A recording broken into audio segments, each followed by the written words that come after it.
आज स्थगन के माध्यम से राजस्थान की और देश की एक सबसे बड़ी समस्या जो पाक विस्थापितों की समस्या है उसको लेके सदन की पटल पे उनकी समस्याओं की बात के लिए मैंने स्थगन लगाया था। देखिए, पाक विस्थापित जो लोग हैं वो पाकिस्तान में हमारे पड़ोसी उस बेईमान और बदमाश मुल्क में उत्पीड़न का शिकार हो रहे हैं और हम सभी की जिम्मेदारी है, क्योंकि डबल इंजन की सरकार है, सनातन की सरकार है, हिंदुओं का पक्ष रखने वाली सरकार है, तो निश्चित रूप से नैतिक रूप से भी जिम्मेदारी जो है और ज्यादा बढ़ जाती। पर आज के समय में उन पाक विस्थापितों की क्या स्थिति है इसके बारे में कोई बात नहीं कर। आप देखें कि पिछले साल भर से वो तमाम जो पाक विस्थापित भाई हैं वो परेशान हो रहे हैं। इस्लामाबाद में जो भारतीय दूतावास है वहां से उनको किसी भी तरीके का कोई वीजा जो है वो नहीं मिल रहा आज के समय में, क्योंकि वहां पे एक ही नख के एक ही कम्युनिटी के तमाम लोग हैं। उनको अगर शादी ब्याह भी बच्चियों की करवानी है तो उनको इंडिया आना पड़ता है, भारत आना पड़ता है। पर भारतीय दूतावास आज के समय में किसी भी तरीके से कोई वीजा नहीं दे रहे हैं, जिसकी वजह से उनको दर दर की ठोकरें खानी पड़ रही है। मेरा प्रदेश की सरकार से निवेदन है कि वो होम मिनिस्ट्री से बात करे, गृह मंत्रालय से बात करे और हमारे यहाँ की वास्तविक स्थिति को बताए।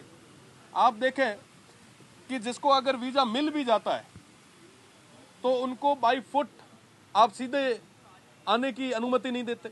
एक समय था जब मुनाबाव से, खोखरापार से, बागा अटारी बॉर्डर से जो हमारे पाक विस्थापित या जो हिंदू भाई थे वो पैदल आया करते थे, पर आज के समय में उनको कहा जाता है कि साहब आप दुबई होके आए। एक व्यक्ति अगर दुबई होके आता है तो कम से कम उसको 5 से 7 लाख रुपए खर्च करने पड़ते हैं। अकेला व्यक्ति तो कभी नहीं आता, परिवार लेके आता है। शादी ब्याह है तो कम से कम 5 परिवार ना तो साहब ले रहा है। साहब उसको आप वित्तीय रूप से तोड़ रहे हैं, पहले से वो वहां परेशान है। आप बाई फुट की परमिशन क्यों नहीं देते? प्रदेश की सरकार को केंद्र से बात करनी चाहिए। साथ ही साथ जसवंत सिंह जी को मैं याद करूंगा, उनके जमाने में थार एक्सप्रेस शुरू हुई थी। थार एक्सप्रेस के माध्यम से तमाम जो भी हिंदू परिवार थे वो अपनों से मिल पा रहे थे, वो वापस अपने देश आ पा रहे थे।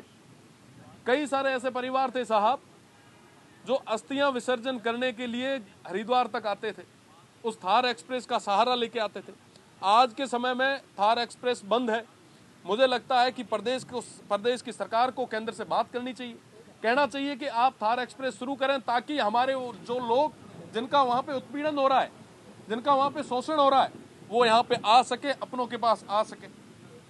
साथ ही साथ 2 तरीके के वीजा जो हैं वो दिए जाते हैं, एक होता है विजिटर और एक होता है धार्मिक वीजा।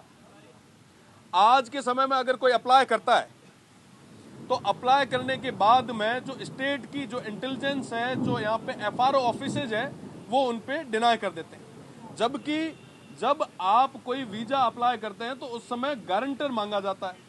जब गारंटी दे दी आदमी ने, आगे वाले ने कह दिया कि साहब मेरा रिश्तेदार है, मैं गारंटी लेता हूं कि ये मेरे पास आ रहा है, इसका सारा खर्चा मैं उठाऊंगा, उसके बाद भी एफआरओ के द्वारा, स्टेट एजेंसीज के द्वारा उनके जो वीजाज है उनको कैंसिल कर दी जाते हैं। सब वो लोग परेशान हो रहे हैं। आज के समय में उनकी बात करने के लिए आप तैयार नहीं है। सबसे ज्यादा जो पाक विस्थापित परिवार या जिनकी रिश्तेदारी वो राजस्थान में है तो बाड़मेर और जैसलमेर में है। आप बाड़मेर और जैसलमेर के लिए उनको परमिट नहीं करते, आप कह देते हैं कि साहब जोधपुर तक रुको, आगे तो सेंसिटिव है। साहब जब आगे वाला व्यक्ति जब गारंटी ले रहा है कि साहब कोई भी अगर चीज होती है तो मैं